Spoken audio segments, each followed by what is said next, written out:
የትኛውም ጸበል ሂዱ መንፈስ ይታሰራል እንጂ አይሄድም ከሌላችሁ ላይ። ዘመኑ ሳይሆን የከፋው ሰዎች በጣም ከፍተዋል። በዓለም ውስጥ ሆኖ ከዓለም ጠባይ መውጣትን የሚችል ሰው። ሰላም ውድ ኦርቶዶክሳውያን እንደምናላችሁ እንደምንስከይሳ ደረሳችሁ። እግዚአብሔር አምላካችን ከሁላችን ጋር ይሁን። ዛሬም በአዲስ ቪዲዮ ተገናኝተናል። የሚያነቁ የሚያበረታቱ መንፈሳዊነታችንን ከፍ የሚያደርጉ ቪዲዮዎችን ትምህርቶችን አዘጋጅቻለሁ።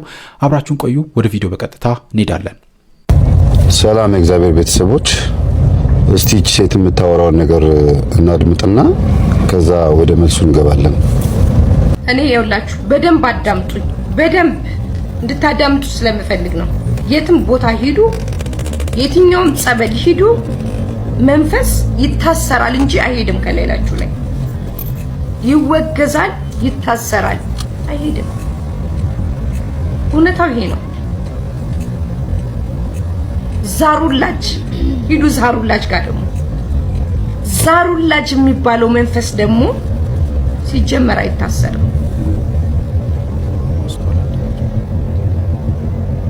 ይዋሻል። ማርታን ብዙዎቻችሁ እንደምታውቋት በቲክቶክ ስለ መናፍስት ሴራ የማጋለጥ ትምህርት ውስጥ የገባችው 2018 ላይ ነው እና አንድ ጊዜ ቲክቶክ ላይ እንዲገባ የሆነ ግብዣ ነገር አቅርባልኝ ነበርና አዝማሚያዋ ስላልተመቸኝ በቃ ደስ ስላላለኝ አልገባሁላትም። ደግሞም ሁኔታዎችም አልተመቸኝም ነበር እና ግን እንደፈራሁትም ነው የሆነው። ከሁኔታዋ ካለባበሷ ከምትለቃቸው ቪዲዮዎች ያን ሰው መምህር ቲክቶክ ላይ ገባልኝ ዩቲዩብ ላይ ኢንተርቪው ላድርግ ሲሉኝ ወደ ኋላ የለቀቃቸውን ቪዲዮዎች አይቼ ምን አይነት ስብዕና አለው፣ ምን አይነት ቪዲዮዎችን ለቋል፣ ዘፈን አለው፣ ጭፈራ አለው፣ ኮስሞቲክስ አለው፣ ቆሻሻ የተለያዩ ነገሮች አላስፈላጊ ነገሮች አሉት የሉትም ብዬ ቼክ አድርጌ ነው የምገባውና ለፕሮግራም ማሟያ እንደፈለገችኝ ስላወኩኝ ተውኩት። በእርግጥም የፈራሁት ነው የደረሰው። ምንድነው ሴት ደብተራ ናት። እንግዲህ አስቡት፣ ዛር መንፈስ አይታሰርምም፣ አይያዝምም፣ አይሸኝም የሚል ሐሳብ ነው ያላት። በጣም የሚያስገርም ነገር ነው። ከራሷ ህይወት ተሞክሮ ይሁን ምናልባትም ደግሞ ሰዎች ማነህ ተብሎ ሲጠይቅ መንፈሱ ዛር ነኝ ውጣ ሲባል አልወጣም ትፈልገኛለች፣ ወይም ልጅቷ በጾም ጸሎት በስግደት ስላልበረታች መንፈሱ አልወጣም ስላለ ዛር አይወጣም ብሎ የኢየሱስ ክርስቶስን አስተምህሮ የቤተክርስቲያንን የመጽሐፍ ቅዱስን አስተምህሮ በዚህ ልክ ውድቅ የሚያደርግ ማተብ ያሰረ ፓጋንና ኤቲስት ማለት እችናት። በጣም ነው የሚያሳዝነው የሚያሳፍረው። አንድ ኦርቶዶክስ የሆነ ማተብ ያሰረ ሰው እንግዲህ የዲያብሎስን ስራ ያፈርስ ዘንድ የእግዚአብሔር ልጅ ተገለጠ ነው የሚለው መጽሐፍ ቅዱስ አይደል? እንዴት በዚህ ልክ ዛር አይታሰርም? ዛር ማን ስለሆነ ነው የማይታሰረው? አጋንንት አይደለም እንዴ? እኛ አብሮን ስለተወለደ በደንብ ስላደለብ ነው በኃጢአት መስራት፣ ባለማወቅ፣ ባለመንቃት እንዲሁም ደግሞ በቸልተኝነትና ኃጢአትን ወጣ ገባ ሄድ መለስ እያልን እየፈጸምን ዛሩ ከኛ ጨርሶ እንዳይወጣ ጓደኛ አድርገን ስለያዝ ነው እምቢ አለ እንጂ የማይወጣ መንፈስ አለ ወይ? እግዚአብሔርንስ የሚያስቸግር መንፈስ አለ ወይ? ምን ማለት ነው ይሄ? አይታሰርም፣ አይያዝም፣ አይሸኝም። ምን እና በኋላ ስታስተዋውቅ ምን ትላለች? እጽ የሆነች ቅጠል አለች እኔ ጋር የምትጨስ ነገር አለች፣ እሷን ግዙ ትላለች። ታዲያ ይቻለች የሴት ደብተራ ማለት። ስለዚህ በሰፊው እመጣበታለሁ ምን አይነት ቪዲዮ እንደለቀቀች ማን እንደሆነች እያንዳንዱ ነገር ዘርዝሬ እመጣበታለሁ በዩቲዩብ በላይቭ ላይ ጠብቁ። ግን ለጊዜው ይችን ሴት በቲክቶክም በምንም የምትከታተሉ ሰዎች አቆሙ። ምንም አይነት የምታወራው ነገር በሙሉ ከድብትርና ያለፈ አይደለም። ቡና መጠጣት፣ ስኒ ዘቅዝቆ ማየት፣ መጠንቆል ምናምን የሚባሉት ነገሮች በሙሉ ቀስ ብለው በሂደት ይመጣሉ። አሁን እሷ የምትናገራቸው ነገር ውስጥ ለጊዜው ሽፋን አድርጋ እግዚአብሔርን ስም የምጠራበት መንገድ ምናምን በጣም ለየት ያለ ነው አይደለም? ግድ የላችሁም። ነገ ደግሞ ሌላ ነገር ይገለጣል ታያላችሁ። ስለዚህ በማርታ ጉዳይ በሰፊው 3 ሰዓት ሙሉ ቁጭ ብዬ እያንዳንዱ ቪዲዮቿን እያነሳሁኝ በደንብ አወራበታለሁ። ድብትርናዋን የምታቆምበትን አሰራር እናመጣለን ማለት ነው። ቀጥሎ ደግሞ እናንተም ይሄንን ቪዲዮ ብቻ አይደለም እናንተ ራሳችሁ የሷን ቪዲዮዎች እያነሳችሁ የተረዳችሁትን ነገር በቲክቶክ ቪዲዮ ስሩበት፣ ሰው እንዲድን አድርጉ። በጣም ብዙ እየተጨበረበረ ነው፣ ያታለለች ነው ያለችው ማለት ነው። የዚህች ልጅ ሞት ያሳዝናል። ከወዳጅ የሚመጣ አደጋ እየጨመረ ነው። ዘመኑ ሳይሆን የከፋው ሰዎች በጣም ከፍተዋል፣ አውሬ ሆነዋል። ለገንዘብ ለቁስ ብለው ሰውን ማጥፋትን ቀላል አድርገዋል። አብዛኞቻችን ከጠላቶቻችን ራሳችንን ለመጠበቅ ስንጠነቀቅ ወዳጆቻችን ነፍሳችንን እየነጠቁት ነው። በዙሪያችን ያሉ ሰዎች የኛን ድክመት የሚያውቁ እያጠቁን ነው። መርዝ እያበሉን ነው። መተት እያደረጉብን ነው። ሕይወታችንን እያጨለሙ ነው። እኛ እነሱን እንወዳለን፣ እንደክምላቸዋለን፣ እናዝንላቸዋለን። እነሱ እኛን ቆፍረው እየቀበሩ ነው። ይቺ ልጅ ጓደኛዋ ስትደውልላት ወደ ሞት አቅጣጫ እንደምትወስዳት ብታውቅ ኖሮ ትጠነቀቅ ነበረ። ከፍቅረኛዋ ጋር ሆና ጓደኛውን ማስገደል ለብር። ኦ ማይ ጋድ! ከጓደኞቻችሁ ራሳችሁን ጠብቁ። ሁሉም ጓደኞቻችሁ ጠላቶቻችሁ ናቸው እያልኩኝ አይደለም። ሁሉም ጓደኞቻችሁ ግን ወዳጆቻችሁ እንዳይደሉ እርግጠኛ ነኝ። ልንገራችሁ፣ የዛሬ ምናምን ዓመት ህይወታችሁ ከቆመ ከጠላታችሁ በላይ በጓደኛዬ ብላችሁ የምታስቡት ሰው እንደሆነ ላረጋግጥላችሁ እወዳለሁ። ለዚች ልጅ ነፍሷን እግዚአብሔር አምላክ በአጸደ ገነት ያኑርልን፣ ቤተሰቦቿን ያጽናናልን፣ ከእንደዚህ አይነት ክፉ ሰዎች ይሰውረን፣ ያድነን። መልካም ቀን። በዓለም ውስጥ ሆኖ ከዓለም ጠባይ መውጣትን የሚችል ሰው አሁን የነበረብንን ወይም እነሱ የሚናገሩት አቢስ የሚባል ጉድጓድ አለ። ከንጽሐ ስጋችን ጋር ያለን ፍትወታችንን አራግፈን ስንጨርስ ከእግዚአብሔር ጋር መኖርን ስምል ስጋዊ የሆኑ ፍትወቶቻችን ስናራግፍ አንድ ገደል አለች። እያንዳንዳችን የሐሳብ ገደል ይሆናል ወይም የተግባር ገደል ወይም ደግሞ የሚገለጽ ገደሎቻችን። የእያንዳንዳችን ገደል ግን የተለያየ ነው። እሱን ግን መራመድ አለብን፣ መሻገር ግን ይጠበቅብናል። ወደ ሁለተኛው ማዕረግ ወደ ንጽሐ ነፍስ ለመድረስ ንጽሐ ነፍስ ላይ ስንደርስ ግን የምናየው ምንድነው? የስጋ ጠባያት ሁሉ ተሸፍነውልን ወይም ተሸንፈውልን በነፍስ ጠባዮች ስለምንኖር አሁን ስለ እውነት ነው የምንጨነቅ። እውነትን መዳጨር ነው የምንጀምረው። እውነት ምንድናት? እውነት ዓለም የሚነግረን አንጻራዊ፣ ቤተክርስቲያን መጽሐፍ የሚነግረን አማናዊ። ምክንያቱም እውነት እግዚአብሔር ስለሆነ እውነት አትሸራረፍም። ስለ እውነት መናገር። ስለ እውነት ስናስብ የእግዚአብሔር መንፈስ ቅዱስ ኃይል ከኛ ጋር ሆኖ የእግዚአብሔርን ቃል የምንረዳበትን ቅዱሳት መጻሕፍትን የመረዳት አቅማችን ከፍተኛ ይሆናል። ስለዚህ ስለ ሞት አናስብም፣ መሻገር ነው የምናስበው። ብዙ ሰዎችን ያዋቸው በገዳም ያሉ አባቶቻችን ወይም በቆሎ ትምህርት ቤት ውስጥ የኖሩት አባቶች ይነግሩናል። ያለፍንበት ስለሆነ ቃል እግዚአብሔር እየነገሩን ከኛ ጋር ነው ያሉት። ግን ውስጣቸው ኮንተምፕሌት ውስጣዊ ዲሰርን ያደርጋሉ። ጸሎት ውስጥ ነው ያሉት። ቃል እግዚአብሔር ስንሸርፍ ግን ወዲያውኑ መልሰው ይሉናል። ከኔ ጋር ናችሁ? ዓለም ውስጥ ሆነው ከዓለም ጠባይ ይወጣሉ። ወደ እግዚአብሔርን ወደ መምሰል ይቀርባሉ። እዚህ ደረጃ ለመድረስ በሂደት ነው የምንሄደው። ሶስተኛው ማዕረግ ላይ የምንደርሰው ግን እግዚአብሔርን ወደ መምሰል ስለሆነ በእምነት የጀመርናትን ክርስትናችንን በእውቀት አይደለም እንጨርሳት፣ በፍቅር እንደመድማታለን። ራሱ ፍቅር የተባለው አምላካችን እናገኛለን። ይሄንን በዚህ ክርስትናችን ውስጥ ራሱ በክርስትና ሕይወት መነጽር ውስጥ ሞት ትርጉሙን መረዳት። ሞት ድልድይ ነው፣ ጊዜያዊ ነው፣ የምናልፈው ነው። ሁላችን እንሄዳለን። በኋላ ከአምላካችን ጋር በሰራነው ደግ ነገር ከአምላካችን ጋር እንገናኛለን። ሶስተኛው የተስፋ መዳከም በዓለም ላይ ይታያል። ተስፋ በጣም ድኩሞናል። ምድራዊ የሆኑ ስሜቶች በጣም ስለነገሱ ሞት ያስጨንቀናል። አይደለም ሞት የምናየው ነገር ሁሉ ያቅበዘብዘናል። ምን ሊከሰት ይችላል ብለን እንሰጋለን። በተስፋ መኖር አለብን። የእህት አብያተ ክርስቲያን አባት የነበሩ ፖፕ ሽኖዳ በጻፉት አንድ ራሱን የቻለ 10 ጽንሰ ሐሳባት የተባለው መጽሐፋቸው ላይ ስለ ተስፋ ያነሱበት አንድ ገጽ አለ። ተስፋ ማለት ይላሉ ድቅድቅ ያለ ጨለማ ውስጥ ጭላንጭል መርሃት የምታሳይ መስኮትን ትመስላለች ነው። ተስፋ ወጣቱ ያስፈልገዋል። ተስፋ የሌለው ወጣት መኖር የለበትም። ምክንያቱም አሁን ቢማር ስራ የለውም። ስራ ቢኖረውም ራሱን ማሸነፍ አይችልም። ወጣቱ 70% የሚሆነው ኢትዮጵያዊ ያውም ኦርቶዶክስ ባብ ናቸው። ይህ መከራ ውስጥ ያለው ወጣት ተስፋ እንዳይኖረው ሆኖ የሚያስበው ሩቁን ነው። ሩቁ ምስራቅ ያለው ሞት እንኳን የሞት ድባብ ያለበትን እሱ ይሻላል፣ እናቴ ፊት እዚህ ሞቴን ከማቃረብ ሳታይም በሞት ይሻላል ይላል። ከኔ ጋር ናችሁ? ከተስፋ ከወጣን ተስፋ ስለተዳከመች ሞት ያስጨንቀናል፣ መለየት ያስጨንቀናል። ተስፈኞች መሆን ከቻልን ግን ከዚህ ውስጥ ሁሉ እንወጣለን። ስለዚህ ዜግነታችን ነው የሚለው ቅዱስ ጳውሎስ ሲናገር በፊልጵስዩስ ምዕራፍ 3 ከቁጥር 20 ላይ ዜግነታችን ሰማያዊ ስለሆንን ሰማያውያን ሰዎች ሞት የለባቸውም፣ ሞት ተሸንፎላቸዋል።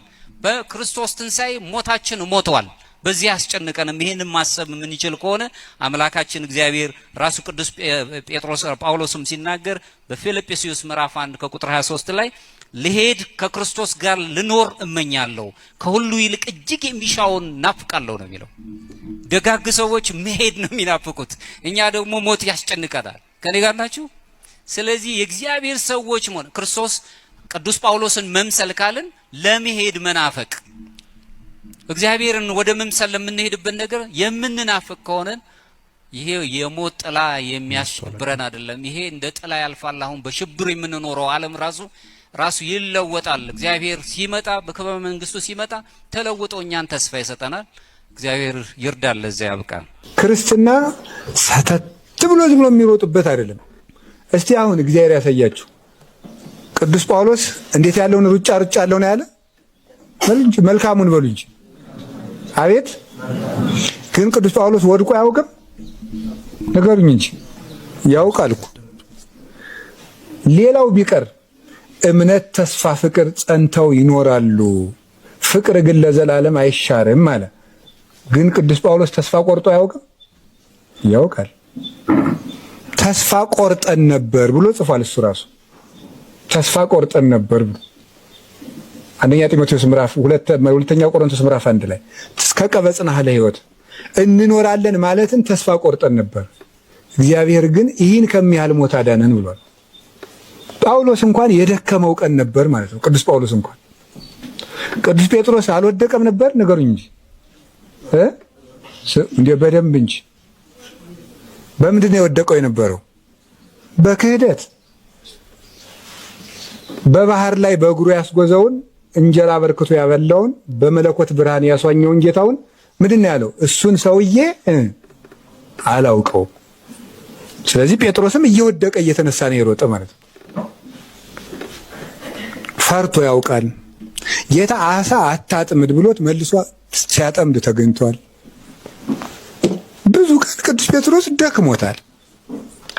ዓለምን ሁሉ ሂዳችሁ ለፍጥረት ወንጌልን ስበኩ ከተባለ በኋላ እኔ ቆርኔሌዎስ የሚባለውን አልቀበልም ብሏል። ጌታ ግን መጀመሪያ ለፍጥረት ሁሉ ወንጌልን ስበክ ዓለምን ሁሉ አብሮ ነው ያለው። ግን እንደ ሰው ግን ይሄ ቆርኔሌዎስ የሚባለው ሰውዬ ከአይሁድ ወገን ስላልሆነ ይኮን ከባድ ነው መቀበል አለ። ዛስተናጻህ እግዚአብሔር አንተ የታሰራኩ እግዚአብሔር የቀደሰውን አንተ እርኩስ ነው አትበል አስተምርዳሉ። ስለዚህ አባቶቻችን በህሊና የወደቁበት ቀን አለ፣ በአንደበታቸው የሳቱበት ቀን አለ፣ በተግባር የካዱበት ቀን አለ። ስለዚህ ይሄ ምን ማለት ይመስላችኋል? እንዴት ጌታ ሆይ ቆይ እኔ እስከ መቼ ነው የማታወጣኝ ከዚህ ነገር? ጥሩ ነው እንዲያወጣን መለመን፣ ግን እግዚአብሔርን መሰልቸት የለብንም። ኃጢአትን ነው መሰልቸት ያለብን። እግዚአብሔርን መሰልቸት፣ ክርስትናውን መሰልቸት የለብንም። በቃ ይሄ ሃይማኖት በቃ አስጨናቂ ሃይማኖት ነው። በቃ እንዴት ነው የምንዘልቀው? በቃ እናዘዛለሁ እወድቃለሁ፣ እናዘዛለሁ እወድቃለሁ፣ እናዘዛለሁ እወድቃለሁ። በቃ እየወደቅን እየተነሳን እንሮጣለን። ጻድቅ 7 ጊዜ ይወድቃል፣ 7 ጊዜ ይነሳል። ይሄን አምኖ መቀበል ነው። ይሄን ማለት ለውድቀት ጠበቃ ማቆም ሳይሆን በወደቁ ጊዜ ለመነሳት ይሄን ምርኩዝ ማድረግ ማለት ነው። መውደቁም በተደጋገመ ጊዜና ስብራቱ በተደጋገመ ጊዜ ምን ማለት ነው? ስንት ቀን ነው የደከሙት? በክደት የደከሙ አሉ፣ በሆዳምነት የደከሙ አሉ፣ በውሸት የደከሙ አሉ፣ በዝሙት የደከሙ አሉ። ትልልቅ ታሪክ የምንተርክላቸው ማለት አባ እንጦንስ አረ እኔ እንግዲህ ሚስት ላገባ ነው ወንድም ያልዘልቀውም ብሎ ወጥቶ ያውቃል። ቅዱስ ሚካኤል ነው መጥቶ ኧረ ተው ብሎ ይመልሰው ያረጋጋው። አባ ጳኩሚስ አካሉ ለጅብ ሊያስበላ እስከሚደርስ ድረስ ተፈትኗል። እባክሽ ብዩ ተብለሽ ታዘሽ እንደሆነ አካሌን ብይልኝ እስኪል ድረስ ብረት አግሎ ሰውነቱን እስከመተኮስ ድረስ ተፈትነዋል። ወድቀው የተነሱ አሉ፣ አፋፍ ላይ ደርሰው የተመለሱ አሉ፣ ደክመው የበረቱ አሉ። በአምሮት የተፈታ አባ ሙሴ ጸሊም በረሃ ውስጥ ሆኖ የስጋ አምሮት ልቡናውን ብክን አደረገው። ቢጨንቀው እባቡን ጠብሶ ስጋና ያማረ ይሄን ብላ አለው። ብዙ ስለዚህ ክርስትና የፍጹምነት ሕግ ቢሆንም ፍጹምነቱ የምንደርስበት ነው እንጂ አሁን ግን የፍጹማን መንገድ ብቻ አይደለም፣ የደካሞችን መንገድ ነው። ወድቀው የሚነሱት የሚለማመዱትን መንገድ ነው እንጂ ፍጹማን ብቻ የሄዱበት መንገድ አይደለም። ደካሞችም ወድቀው ተነስተው የደረሱበት መንገድ ነው። ስለዚህ ስንሰበር፣ ስንወድቅ፣ ሲያንሸራትተን፣ ጠልፎ ሲጥለን ራሳችን መሰልቸት የለብንም። የሰው ልጅ ራሱን ከጠላ መነሻ የለውም። ራስን መገሰጽና ራስን መጥላት የተለያዩ ነገሮች ናቸው። ለልብ ራስ ይቅርታ ካላደረጉለት ይህ ዓለም እንደሆነ ማንም ይቅር ባይ የለም። በፍጹም ልብን ራስ ነው ይዞ የሚነሳ። ግብኢ ነፍሴ ውስተ ረፍቴ ወሰረፍትኪ፣ ነፍሴ ወደ ረፍትሽ ተመለሽ። እሴፎ ለዘያድኅነኒ እምንባዜ ወማውሎ፣ ከትካዜ ከአውሎ የሚያድነኝን እግዚአብሔርን ተስፋ አድርገዋለሁ። ነፍሴ ሆይ ወደ ረፍትሽ ተመለሽ እያሉት ራስን ማበርታት፣ አይዞህ አይዞህ ማለት ያስፈልጋል። አሁን አንተ የምታውቀው ይሁዳ ኢየሱስን እንደሸጠው ነው።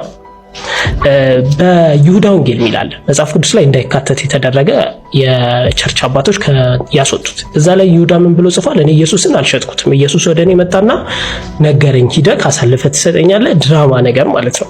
ኢየሱስ ፈልጎት እንደተሰቀለ አድርጎ ጽፎታል። ጴጥሮስ የጴጥሮስ ወንጌል ሚላል ጴጥሮስ እንግዲህ ለኢየሱስ የነበረ ነው። እሱ እንደጻፈው ምንድነው ኢየሱስ እኮ ህመም አይሰማውም ነበር፣ ሲሰቅሉት አላመመውም፣ ዝም ብሎ ነው የተሰቀለው ብሎ ጻፈ። ኢየሱስ የያዘው ባዲና የሰው ባዲ ስለሚለያይ ኢየሱስ አያመውም ነበር ጻፈ። ይህንን እንግዲህ ምን የወለደው መሰለክ? እነሱ የኢየሱስን መቀበልን መሞትና መሰቀል መቀበል ስላልቻሉ የራሳቸውን ታሪክ ፈጠሩ። የተለያዩ ደቀ መዛሙርቶች የተለያዩ ጽፎችን ከደቀ መዛሙርቶችም ውጪ የተለያዩ ጽፎች በሰዓቱ ተጽፏል። ይሄ እኮ 400 ዓመት የቸርች አባቶች ዲቤት ሲያደርጉበት የነበረው መጽሐፍ ነው። መነግረህ የቱ ነው መጽሐፍ ቅዱስ የቱ ነው ብለው ለመቀበል ከ400 ዓመት በኋላ ነው 27ቱ መጽሐፍ ቅዱስ ተብለው የተወሰኑት። ከዛ በፊት ብዙ መጽሐፍቶች ናቸው ያሉት የተጻፉት። ልክ እንደዚህ የይሁዳ ወንጌል፣ የጴጥሮስ ወንጌል፣ የፊልጵስ አለ፣ የጀምስ ወንጌል አለ። በቃ ብዙ ናቸው። ከ20 ምናምን በላይ ወንጌል አለ። ይህንን የተናገረው ወንድማችን እንደው ቀርቦ ከክርስቲያኖች ጋር ዲቤት ማድረግ ቢችል በጣም አሪፍ ነበረ። ለማንኛውም የተናገረው አብዛኛው ሐሰት ነው። የይሁዳ ወንጌል፣ የጴጥሮስ ወንጌል የሚባል ሐዋርያት የጻፉት ምንም አይነት መጽሐፍ የለም። ምንም አይነት የታሪክ ማስረጃም ወንድማችን የለው። እነዚህ መጽሐፍት በግኖስቲክስ መናፍቃን የተጻፉ ናቸው። ቤተክርስቲያን ከመጀመሪያው ክፍለ ዘመን ተቀብላቸው አታውቅም። ለ400 ዓመታት ምንም አይነት በእነዚህ መጽሐፍት ዙሪያ የነበረ ክርክርም የለም። ፍጹም ሐሰት ነው። ወንድማችን ለዚህ ለተናገረው ነገር ማስረጃ ቢጠየቅ በፍጹም የሚያቀርበው ነገር የለም። ክርክር ነበረባቸው ሲባል እንግዲህ የሚቀበሉትም አይቀበሉትም ነበሩ ማለት ነው። ክርክር ከነበረባቸው ማለት ነው። ነገር ግን በታሪክ ቤተክርስቲያን እነዚህን መጽሐፍት የምትቀበል ቤተክርስቲያን አልነበረችም። ይህ ወንድማችን ሐሰት ነው የተናገረው ነገር ማለት ነው። ቤተክርስቲያን በአራተኛው ክፍለ ዘመን ማለትም በ367 ዓመተ ምህረት በቅዱስ አትናቴዎስ በኩል ከመጀመሪያው ክፍለ ዘመን ጀምሮ ሐዋርያት የሰጧትን ትክክለኞቹን ዶክመንቶች እኚህ ናቸው የኔ መጽሐፍት ሐዋርያት ያስረከቡ ለኛ ሐዋርያት የሰጡን መጽሐፍ እነዚህ ናቸው ብላ አናውንስ አደረገች። ምክንያቱም ሌሎች የሐሰት መጽሐፍትም እየተጻፉ የክርስቲያን ሐዋርያት የጻፏቸው ልክ እንደነዚህ ማለት የሐሰት መጽሐፍት የጻፉ ሐዋርያት የጻፏቸው ነው ሲባል አይ እኛ እነዚህን አናውቃቸውም ሐዋርያት የሰጡን እኚህን መጽሐፍ ብቻ ነው ብላ አናውንስ አደረገች እንጂ ምንም አይነት ዲቤት ተደርጎ አያውቅም በእነዚህ መጽሐፍት ዙሪያ ማለት ነው። ከዛ ደግሞ ወንድማችን ምን አለ? ሐዋርያት የኢየሱስን ሞት መቀበል ስለከበዳቸው የፈጠሩት ታሪክ ነው አለ። የክርስቶስ ኢየሱስ ትንሣኤ ማለት ነውና ይሄ በጣም የሚያስቅ ነገር ነው። በነገራችን ላይ ሲያወራው ነገር እኮ ኮንትራዲክት ያደርጋል። ሐዋርያት የኢየሱስን ሞት መቀበል ስለከበዳቸው የፈጠሩት ታሪክ ነው የክርስቶስ ትንሣኤ ካልክ አሁን አንተ የጠቀስካቸው ሰዎች ታዲያ ክርስቶስ እንዳልተነሳ አድርገው እንዴት ጻፉ በጽሁፎቻቸው ነው? ወይስ የሆነ ሰዓት ታሪክ ፈጥረው የሄዱ ከዛ የሆነ ሰዓት ላይ ሐሳባቸውን ቀይረው እውነቱን እንናገር ብለው ነው? እንደዛ እስከሆነ እስከ ሞት ድረስ እንደዛ ብለው እንዴት ሰበኩ? ሲቀጥል ይሁዳ ያንን ጽፏል አልክ። ይሁዳ ጌታ ኢየሱስ ክርስቶስ ገና እንደተያዘ ሲያውቅ ራሱን እንዳጠፋ መጽሐፍ ቅዱስ በግልጽ የሚነግረን ነገር ነው። ኢሚዲየትሊ ነው ራሱን ያጠፋው ጌታ ኢየሱስ ክርስቶስ መያዙን ሲመለከት ማለት ነው። ስለዚህ ራሱን ከማጥፋቱ በፊት አንድ ጊዜ ጽፎ ሰጥቶ ካቀብሎ ነው ወይስ እንዴት ነው? ይሁዳ ኢሚዲየትሊ ራሱን እንዳጠፋ በመጽሐፍ ቅዱስ በግልጽ የተጻፈ ነው። በአይሁድም ታሪክ ውስጥ በግልጽ ያለ ነገር ነው። ይሁዳ ከዛ በኋላ በፍጹም አልቆየም፣ ወዲያው ነው ራሱን አጥፍቶ የሞተውና ይሁዳ ከኢየሱስ ክርስቶስ ጋር ተነጋግሮ ኢየሱስ ክርስቶስ እንዳለው አድርጎ ከሆነ ታዲያ በጸጸት ራሱን ለምን ሰቀለ? ራሱን ለምን አጠፋ? ሲጀምር በጣም የሚያስቅ ሪዲክለስ የሆነ ነገር ነው ያወራው። ምክንያቱም በዛ ዘመን ሐዋርያት ሮማውያን ሰዎችን እንዴት አሰቃይተው እንደሚገድሉ እያወቁ ጌታ ኢየሱስን እንኳን እንዴት አሰቃይተው እንደሰቀሉት እያዩ በዛ ፍርሃት እንደውም ከኢየሱስ ርቀው ተደብቀው የነበሩ ሰዎች ኢየሱስ ተነስቷል ብለው ያንን ሁሉ መከራ ለመጋፈጥ መስበክ በማይቻልበት ለመጋፈጥ ደፍረው የተነሱት የሐሰት ታሪክ ፈጥረው ነው ብሎ መናገር ምንኛ ነው? ምንም አይነት ዕውቀት የሌላቸው፣ ምንም አይነት ስልጣን የሌላቸው፣ ምንም አይነት ሀብት የሌላቸው ተራ የሆኑ ሰዎች፣ ተራ የሆኑ ግለሰቦች እነዚህን ሁሉ ኃይላት ባለስልጣኖችን፣ ጣዖት አምላኪያንን ሁሉ ኢየሱስ ተነስቷል ብለው በድፍረት የሚመጣባቸውን መከራ እያወቁ ስለት እያወቁ ተጋፍጠው ከዛም ደግሞ እያንዳንዳቸው ሐዋርያት በከባድ መከራ ተሰቃይተው አልፈው ዝም ብለው ለፈጠሩት ታሪክ ነው ያንን ሁሉ መከራ የተቀበሉት ብሎ መናገር በጣም የሚያስቅ ተረት ነው። ያው ዝም ብሎ ሲጀመር ግምት ነው፣ መላምት ነው፣ ምንም ማስረጃም የለውም ለዚህ ንግግር ወንድማችን። ሲቀጥል ግን ለዚህ ተራ ግምት ግን ትልቁ ማስረጃ ምንድነው? ሐዋርያት ያንን ሁሉ መከራ መቀበላቸው ነው። ምክንያቱም ዝም ብለህ አንተ ለፈጠርከው ታሪክ ተሰብስባችሁ ዝም ብላችሁ በሐሰት ለፈጠራችሁ ታሪክ በፍጹም በዛ ልክ መከራ አትቀበልም፣ ቢያንስ የሆነ የተማመንክበት ነገር ከሌለ በቀር ማለት ነው። ሐዋርያት ምንም አይነት የተማመኑት ነገር ባይኖር ጌታ ኢየሱስ ክርስቶስ የምርም ከሞት ተነስቶ ባይመለከቱት ተስፋቸውን ባያገኙ ኖሮ በፍጹም እንደዛ አይነት ድፍረት ውስጥ አይገቡም። አይደለም ጌታ ኢየሱስ ሞቶ ቀርቶ ይቅርና ገና በህይወት ሳለኮ ሸሽተው የራቁ ሰዎች ናቸው እነዚህ ሐዋርያት ማለት ነው። ስለዚህ ጌታ ኢየሱስ ክርስቶስ በምድር ላይ ሳለ ያስተማራቸውን ትምህርት እንደው ቀድመው አምነው እንኳን ቢሆን ጌታ ኢየሱስ በዛው ሞቶ ቢቀር ኖሮ ያመኑትን ነገር ሁሉ ይክዳሉ። ዋሽቶን ነበረ፣ ከሞት እነሳለሁ ብሎ ነግሮን ዋሸን ብለው እንደውም ከነሱ ጋር አበረው ጌታ ኢየሱስን ይጠሉት ነበር እንጂ ስለ ስሙ እየመሰከሩ ያንን ሁሉ መከራ ይቀበሉ ነበር ብሎ ማሰብ በጣም የጅል የህፃን ሐሳቢ ነው ማለት ነው። ሰላም ክርስቶስ ይብዛላችሁ። ሁሌም ማለት ነው እኔ ስግደት ቤተክርስቲያን ውስጥ መስገድ የአምልኮ ስግደት ፈተና ነው የሚሆንብኝ። ማለቴ ኖርማል ቀን ሳይሆን የግዝት በዓላትና በቃ ግዝት በዓላት የሚባሉት ቀን ማለት ነው። ያው ይህንን የማያውቅ ሰው ስለሌለ አትስገዱ የምትባለው ሁሉም ስለሸመደደና ስግደት ሁሉ አንድ አይደለም። ስግደት ሁሉ አንድ አይደለም። ጎንበስ ቀና ማለት ሁሉ አንድ አይደለም። የምንሰግድበት ምክንያት በልባችን ሳይሆን የምንሰግድበት ምክንያቱ ነው ዋናው። ይሄ እኮ ነው ከመናፍቃንም ጋር የሚያጋጫን አይደለም። ለመቤታችን ሰግዳላችሁ፣ ለመላእክት ታመልካላችሁ ሲሉን የምናስረዳበት መንገድ፣ የምንሰጠው ክብር፣ የምንሰግደው ስግደት የእንደዚህ ያለን የምንተነትነው ስለሚለያይ ነው። ስለዚህ አሁንም እኛ ስንሰግድ ለንስሐ የሚሰጠን ስግደት አለ፣ የጸጋ የምንሰግደው ስግደት አለ። ከሁሉምና ዋናው ነገር ደግሞ የአምልኮ ይባላል። ለአንድ ለፈጣሪ ለአጋዕዝተ ዓለም ቅድስት ሥላሴ ብቻ የምንሰግደው ሰው። ስለዚህ ይህንን የአምልኮ ስግደት ደግሞ የግዝት ቀን የሚቋረጥ የእንትን ቀን ምናምን የሚባል አይደለም። አምልኮ መቼም አይቋረጥም። 365ቱን ቀን አመት ከአመት እስትንፋሳችን እስካላች ድረስ የምንሰግደው ስግደት ነው፣ አይቋረጥም። ኤኒዌይ ስለዚህ ይህን ስግደት ተሰግድ ሁሌ በቃ ነጠላ ይጎተታል ከኋላ ታይተሉኛል። አይኑ አለማወቅ ነው ማለት እነሱ እኔን እንትን እንዳልሆኑባቸው ነውና በዛ ስለምረዳው ምን ማለትም። ግን ሰዎች አንዳንዴ ሊያስቆሙኝ ፈልገው ባለማቆሜ ፐርሰናል የሚያደርጉት የሚናደዱ ምናምን ምን አገባኝ ምናምን ብለው ነጠላቸውን ለብሰው ምናምን ተደሚውን ሰዎች አሉ። የኔ በአሁኑ እሑድ ከገጠመኝ እንዱ ልክ እንደተለመደው እየሰገድኩኝ ከኋላ አረ የተወሰነ ግማሽ ከደረስኩኝ በኋላ ምናምን አረ አይሰገድም እኮ ግዝት ነው ምናምን የሚሉ ሽክሽክታዎችን እየሰማሁ ነው እየቀጠልኩኝ ነው።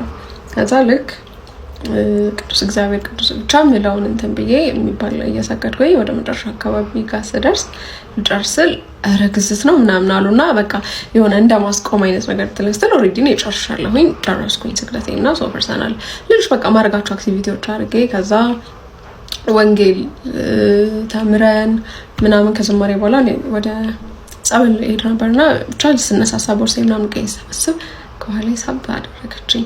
ነካ ምናምን ጋርችን ዞር ስል ቅፍ አደረገችኝ በደንብ። ከዛ ሰላም እንዴት ነሽ ደህና ነሽ ምናምን አለችኝ። በተና እግዚአብሔር ይመስገን ምናምን አልኳት። ከዛ